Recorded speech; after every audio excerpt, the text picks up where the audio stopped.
What's this? Joker isn't really the Joker?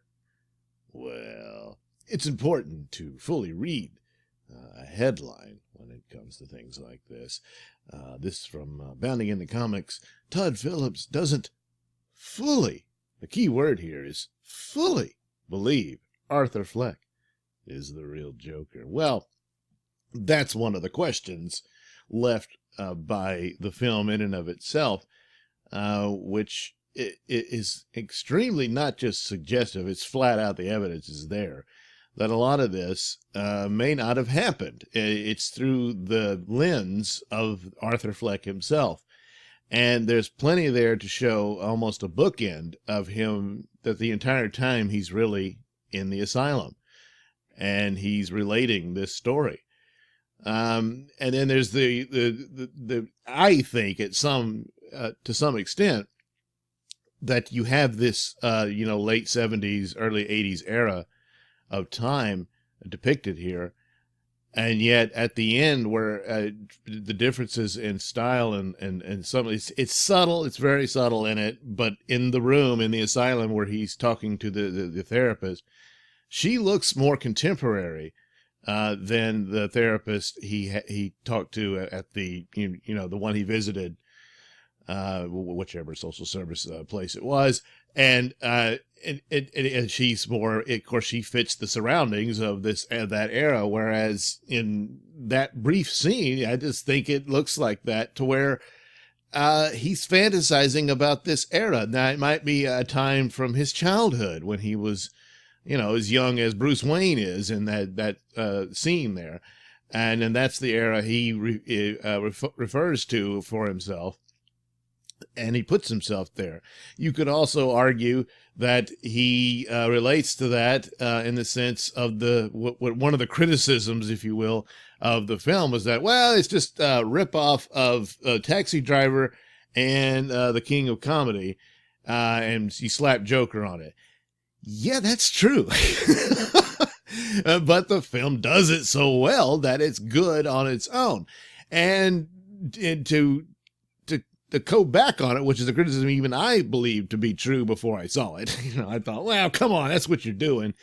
Is that, yes, it takes the structure, the framework of those films, and the style, and obviously, of course, the era that they were filmed in, and uses that to evoke that mood and whatnot to tell its own narrative.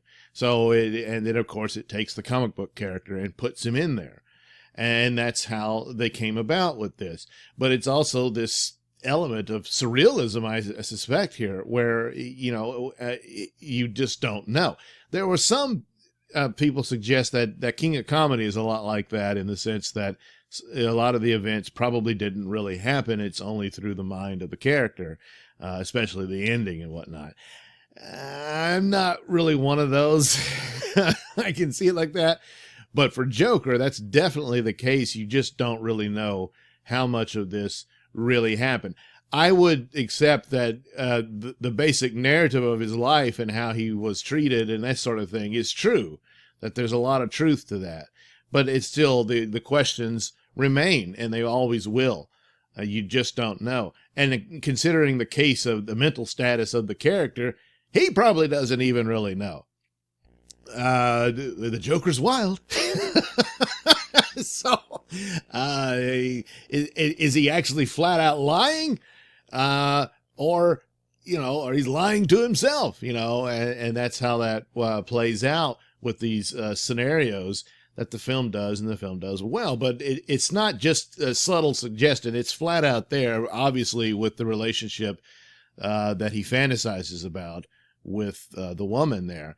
And, and at the end you realize, no, none of that really happened. He just fantasized all that.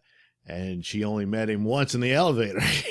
She really didn't know him that well at all. And then suddenly there he is in her apartment, and she's like, oh crap. Obviously other events that may or may not have occurred, whether the question is still there, is Thomas Wayne his father? There's a lot there to say, yeah, he is. And then there's a lot to say, no, he isn't, because there again, not only is his mental problems, but his mother's. She's clearly fantasizing about Thomas Wayne, for years, and she's hung up on the guy. And yet it seemed pretty crazy, and that it was all in her head, and that she's the origin of all his problems, and she pretty much is. But then there's a suggestion that maybe there was something, so it's round and round you go. And so that's where you are with this, and it always remains a question. So that's basically the point to be made here. And this is from, they're talking about him responding to this, which will be on the Blu-ray, where he's answering questions about it. And the quote is, "There's many ways to look at the movie." Yeah, that's right. He might not be Joker. There you go, This is just a version of a Joker origin. It's just the version this guy is telling in this room at a mental institution. There you go. So that pretty much establishes, I don't know that he's the most reliable narrator in the world. You know what I'm saying? Yeah, so you can't be sure. And so at this point, even Todd Phillips is not really particularly sure. I mean, yeah, he made the damn thing, but he leaves it open like that to where you're not entirely certain, and that's kind of the power of the film in and of itself, leaving it that way. And so it's an interesting thing about it. It's suggestive of the Joker. So some theories was that he's an inspiration for the real Joker that would come later, and that can work too. I'm not really a fan of that because the real story of the Joker was that he was a criminal named the Red Hood. The Batman comes after him. He tries to escape, and he leaps and he falls into this, chemical waste dump, creek or whatever it was. And the effect bleaches his skin permanently, and it makes and dyes his hair green. So then he's, oh God, I look like a clown. And so he becomes that clown. Here, the origin would simply be his miserable life, his mentality, and of course his burden with the laughter. He's got some sort of brain damage because of the abuse he suffered from his mother's boyfriends, and he can't stop himself from this laughter that comes out uncontrollably, even though he's not in a humorous mood or anything like that. In fact, he almost never is. He's miserable most of the time. He's in a lot of pain, and yet he's laughing. And so that is the crux of the Joker, That's kind of it's not a chemical vat or anything, and it's not Batman, but it's this setup here that's left him like that. And eventually he just embraces it, and this is, yeah, the horrible world, it is funny. And that's pretty much what becomes of Arthur Fleck. So, and then of course other quotes here. He goes on about Joaquin Phoenix. He says he doesn't want to answer it either, and he doesn't want to tell the audience what it is because he thinks it's better for them to have their different points of view. For him to come out and say, no, you're completely wrong, it's this, says it ruins the point of the film. And that's true. The film is its power is the question. And it's a question that really can't be answered except, of course, for yourself. If you want to believe he's an inspiration to the Joker, then he is. If you want to believe he is the Joker, and he will face off against Batman at some point. The problem there is like, I think the only way to go by that is that this is mostly his dreamlike and embellished story of what happened. Because by the time little Bruce Wayne becomes Batman, this is going to be a very old Joker.